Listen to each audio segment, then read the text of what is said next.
Pagpayag sa pagsuko kay Pangulong Rodrigo Duterte sa International Criminal Court, kabiguang i-veto ang Unprogram Appropriations Act mula taong 2023 hanggang 2026, pagtanggap di umano ng kickback, paggamit ng iligal na droga, at pagtadag ng Independent Commission on Infrastructure para pagtakpan di umano ang katiwalian ng administrasyon. Ito ang naging basihan ni Atty. Andre De Jesus sa paghahain niya ng impeachment complaint laban kay Pangulong Ferdinand R. Marcos Jr. kahapon January 19.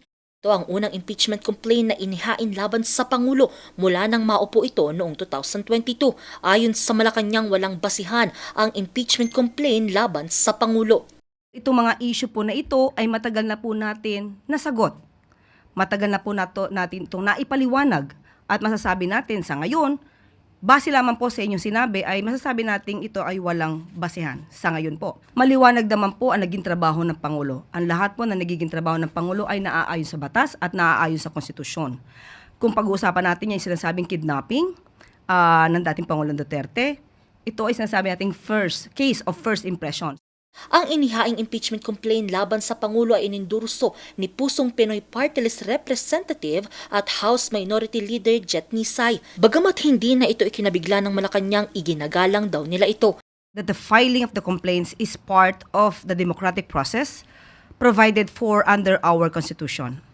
We respect this process and trust that Congress, as a co-equal branch of the government, Sa pahayag naman ni Congressman Paulo Duterte, tinawag niyang lutong Macau ang reklamo. Anya kapag na-dismiss daw ito, 1 taon na naman daw ang aantayin bago makapaghain muli ng bagong reklamo. Dagdag pa niya, hindi raw bulag ang mga tao at pagod na silang lokohin.